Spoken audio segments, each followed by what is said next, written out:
Corona মহামারীতে গোটা বিশ্ব আজ থমকে দাঁড়িয়েছে। আমাদের দেশও এর ব্যতিক্রম নয়। এই মহামারীর ছোবল থেকে রক্ষার জন্য ঘরে থাকার বিকল্প নেই। এমতাবস্থায় শ্রেণীকক্ষে শিক্ষকের পাঠদান এবং শিক্ষার্থীদের পাঠ গ্রহণ অসম্ভব। সেজন্য শিক্ষা ব্যবস্থাকে টিকে রাখতে সরকার চালু করেছে অনলাইন ক্লাসের। এরই ধারাবাহিকতায় উপস্থিত হয়েছি আমি মোহাম্মদ তবিবুর রহমান, প্রভাষক, বাংলা, অগ্রণী বিদ্যালয় ও মহাবিদ্যালয়, রুয়েট চত্বর, রাজশাহী। আমরা আজকে আলোচনা করব বাংলা উচ্চারণের নিয়ম 3 নম্বর। গতদিন আমরা বাংলা উচ্চারণের নিয়ম আলোচনা করেছি। অ শব্দের শুরুতে অ এর উচ্চারণ কেমন হয়, শব্দের শেষে অ এর উচ্চারণ কেমন হয়, সেটা নিয়ে গতদিন আলোচনা হয়েছে। আজকে আমাদের আলোচ্য বিষয় ফলা নিয়ে। আমরা জানি বাংলা বর্ণমালায় 11টি স্বরবর্ণ আছে। এই 11টি স্বরবর্ণের মধ্যে কার আছে 10টি। স্বরবর্ণের সংক্ষিপ্ত রূপকে বলে কার, আর ব্যঞ্জন বর্ণ এর সংক্ষিপ্ত রূপকে বলে ফলা। ফলা আছে 6টি।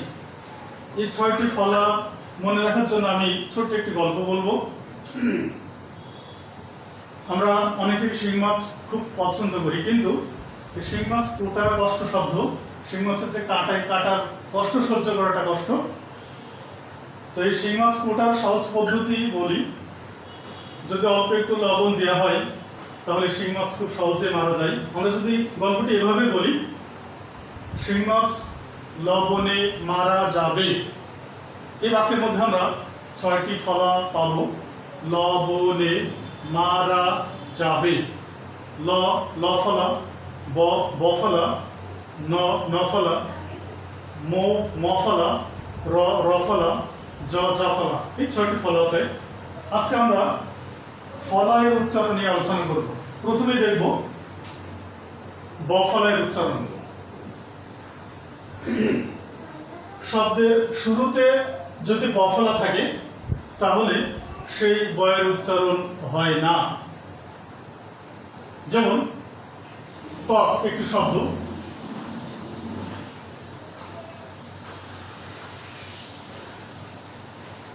ত্বক শব্দের শুরুতে তয়ের সঙ্গে যে ব ফলা আছে এই বয়ের উচ্চারণ হবে না। একইভাবে স্বাধীন, ধ্বনি, স্বাধীন এবং ধ্বনি শব্দের শুরুতে যে ব ফলা আছে এই বয়ের উচ্চারণ হবে না। 2 নম্বর নিয়ম, শব্দের মধ্যে বা শব্দের শেষে যদি ব ফলা থাকে তাহলে যে বর্ণের সঙ্গে ব ফলা থাকবে সেই বর্ণের উচ্চারণ হবে 2 বার। যেমন অশ্ব একটি শব্দ, এই শব্দের শেষে তালব্য স এর সঙ্গে ব ফলা আছে, এই বয়ের উচ্চারণ হবে না, কিন্তু তালব্য স এর উচ্চারণ 2 বার হবে, অশ্ব। একইভাবে চত্বর, বিশ্বাস, বিশ্ববিদ্যালয়, বিদ্যান ইত্যাদি এই সমস্ত শব্দে যে ব ফলা আছে এই বয়ের উচ্চারণ হবে না, তবে যে বর্ণের সঙ্গে যুক্ত আছে ব ফলা সেই বর্ণের উচ্চারণ 2 বার হবে। 3, যুক্ত ব্যঞ্জন বর্ণের সঙ্গে যদি ব ফলা থাকে তাহলে সেই বয়ের উচ্চারণ হবে না। যুক্ত ব্যঞ্জনের সঙ্গে ব ফলা থাকলে তার উচ্চারণ হবে না। যেমন উজ্জ্বল, উচ্ছ্বাস, তত্ত্ব। উজ্জ্বল শব্দে যে বর্গীয় জয়ে যুক্ত বর্গীয় জয়ের সঙ্গে যে ব ফলা আছে এই বয়ের উচ্চারণ হবে না। একইভাবে উচ্ছ্বাস, তত্ত্ব। 4, উপসর্গ যোগে গঠিত শব্দে যদি ব ফলা থাকে তাহলে সেই বয়ের উচ্চারণ হবে না। আমি আবার বলছি, উপসর্গ যোগে গঠিত কোন শব্দে যদি ব ফলা থাকে তাহলে সেই বয়ের উচ্চারণ হবে না। যেমন উৎ যোগ বেল, উদ্বেল। উৎ যোগ বোধন, উদ্বোধন। উৎ যোগ বেগ, উদ্বেগ। উৎ যোগ বিঘ্ন, উদ্বিগ্ন। এই উদ্বেল, উদ্বোধন, উদ্বেগ, উদ্বিগ্ন ইত্যাদি শব্দে যে বফল আছে এই বয়ের উচ্চারণ হবে না। 5, বফলা যদি ম এর সঙ্গে থাকে তাহলে সেই বয়ের উচ্চারণ হবে। যেমন লম্ব ময় বফলা, গম্বুজ বিলম্ব, রম্বস চম্বুক ইত্যাদি। এই সমস্ত শব্দে যে বফল আছে ময়ের সঙ্গে যুক্ত আছে, এজন্য এই বয়ের উচ্চারণ বজায় থাকবে। এরপরে মফলা, শব্দের শুরুতে যদি মফলা থাকে তাহলে সেই ময়ের উচ্চারণ হয় না, কিন্তু আনুনাসিক হয়। আমরা জানি যেহেতু ম নাসিক বর্ণ, এজন্য আনুনাসিক হবে। আমি নিয়মটা আবারও বলছি, শব্দের আদিতে যদি মফলা থাকে তাহলে সেই ময়ের উচ্চারণ হবে না, তবে আনুনাসিক হবে। যেমন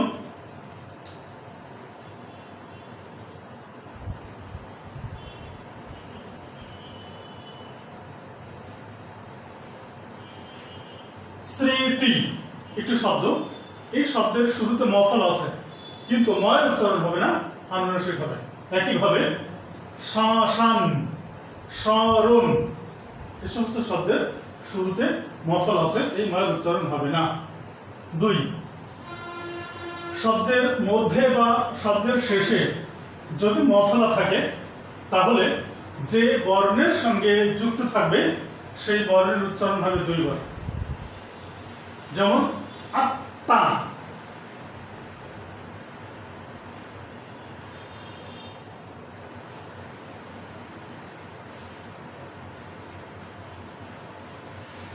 আত্মা শব্দের শেষে তয়ে মফল আছে, এই ময়ের উচ্চারণ হবে না, তবে যে তয়ের সঙ্গে মফল আছে এই তয়ের উচ্চারণ দিতে হবে এবং আনুনাসিক আত্মা। একইভাবে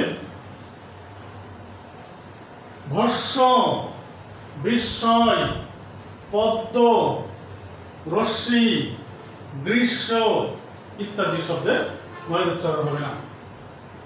3, যুক্ত ব্যঞ্জন বর্ণের সঙ্গে যদি মফলা থাকে তাহলে সেই ময়ের উচ্চারণ হবে না।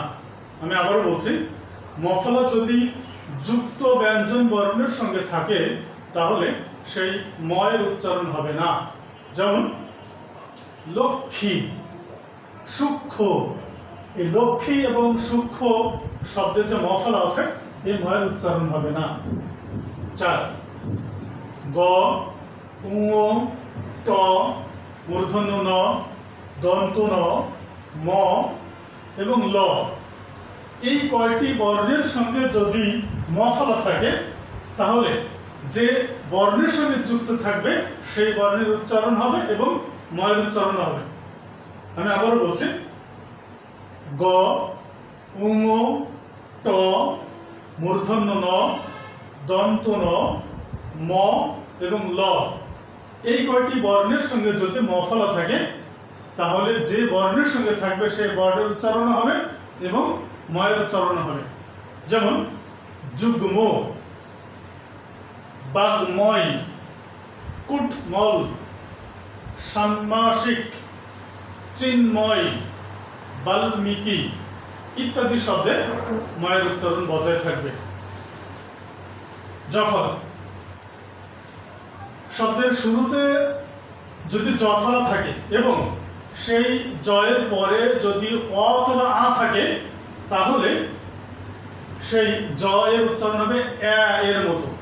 আমি আবারও বলছি, শব্দের শুরুতে জফলা এবং তার পরের বর্ণটি যদি অ অথবা আকার থাকে তাহলে সেই জয়ের উচ্চারণ হবে এর মতো। যেমন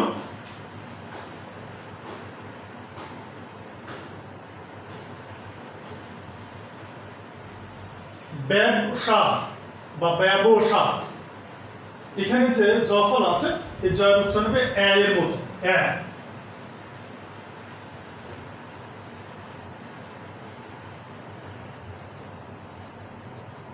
ব্যবসা। একইভাবে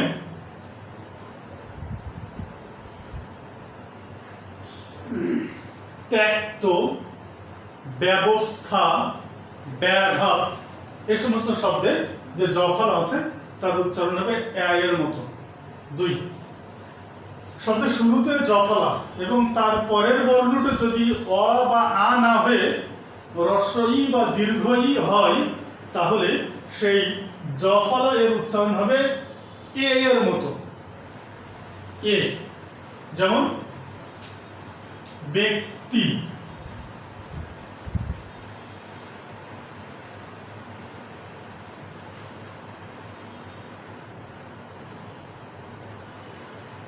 এখানে দেখো বয়ে জফল আছে কিন্তু তার পরের বর্ণটি আছে হ্রস্ব ই, এজন্য এই জয়ের উচ্চারণ হবে এ এর মতো, ব্যক্তি। একইভাবে ব্যতীত, ব্যক্তিত্ব ইত্যাদি শব্দে যে জফল আছে তার উচ্চারণ হবে এ এর মতো। 3, শব্দের মধ্যে অথবা শব্দের শেষে যদি জফলা থাকে তাহলে যে বর্ণের সঙ্গে জফলা থাকবে সেই বর্ণের উচ্চারণ হবে দ্বিত্ব। যেমন পদ্য, গদ্য, তথ্য, নিত্য ইত্যাদি এই সমস্ত শব্দের মধ্যে বা শেষে জফলা আছে, এই জন্য যে বর্ণের সঙ্গে জফলা আছে সেই বর্ণের উচ্চারণ 2 বার হবে। 4, যুক্ত ব্যঞ্জন বর্ণের সঙ্গে যদি জফলা থাকে তাহলে সেই জয়ের উচ্চারণ হবে না। আমি আবারও বলছি, যুক্ত ব্যঞ্জন বর্ণের সঙ্গে যদি জফলা থাকে তাহলে সেই জয়ের উচ্চারণ হবে না। যেমন সন্ধ্যা, সন্ন্যাসী এই শব্দে যে জফলা আছে যুক্ত ব্যঞ্জন বর্ণের সঙ্গে আছে, এর জন্য এই জয়ের উচ্চারণ হবে না। এরপরে আলোচনা করব আমরা রফলা নিয়ে। শব্দের শুরুতে যদি রফলা থাকে তাহলে সেই রয়ের উচ্চারণ হবে এবং এই রফলাটি যে বর্ণের সঙ্গে আছে ওই ব্যঞ্জন বর্ণের ভেতরে যদি অ থাকে সে অয়ের উচ্চারণ হবে ও এর মতো। আমরা শব্দের শুরুতে অয়ের উচ্চারণ যখন দেখেছি তখন একটা নিয়ম পড়েছি যে শব্দের শুরুতে অ এবং তার সঙ্গে যদি রফলা থাকে তাহলে সেই অয়ের উচ্চারণ হবে ও এর মতো। একইভাবে শব্দের শুরুতে রফলা এবং সেখানে যদি অ থাকে তাহলে সেই অয়ের উচ্চারণ ও হবে। যেমন ব্রত,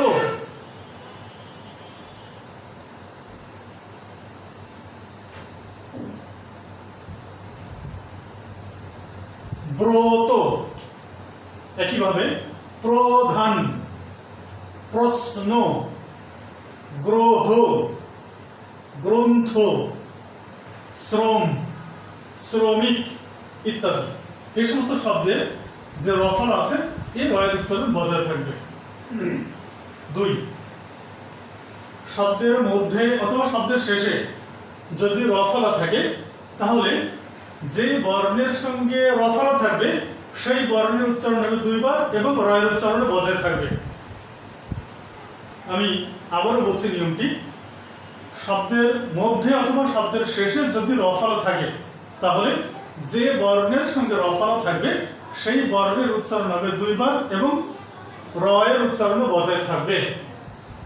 যেমন বিশ্রাম, বিচিত্র, বিপ্র ইত্যাদি। 3, যদি সংযুক্ত ব্যঞ্জন বর্ণের সঙ্গে রফলা থাকে তাহলে সেই রয়ের উচ্চারণ বজায় থাকবে। যেমন অস্ত্র, কেন্দ্র, সম্প্রকর্ষ ইত্যাদি। এরপর দেখব লফলায়ের উচ্চারণ। শব্দের আদিতে বা শুরুতে যদি লফলা থাকে তাহলে সেই লয়ের উচ্চারণ বজায় থাকে, অর্থাৎ লয়ের উচ্চারণ হবে। যেমন ক্লেশ,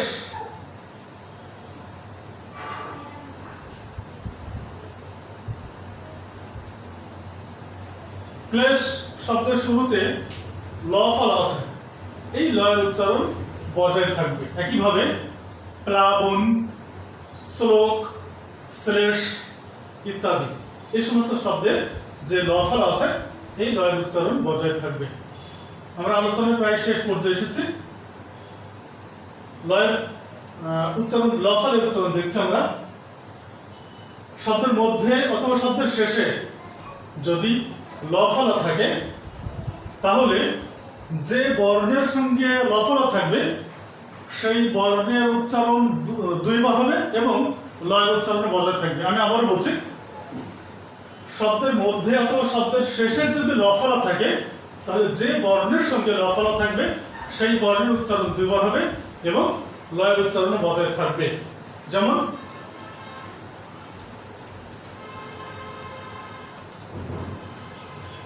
অম্লান একটি শব্দ, এই শব্দের যে ল ফলা, এই ল ফলাটা হচ্ছে ময়ের সঙ্গে, ময়ের উচ্চারণ দুইবার হবে এবং লয়ের উচ্চারণ বজায় থাকবে। একইভাবে বিপ্লব শব্দের প এর উচ্চারণ দুইবার এবং লয়ের উচ্চারণ বজায় থাকবে। আশা করি প্রিয় শিক্ষার্থী তোমরা আমার আলোচনা বুঝতে পেরেছ।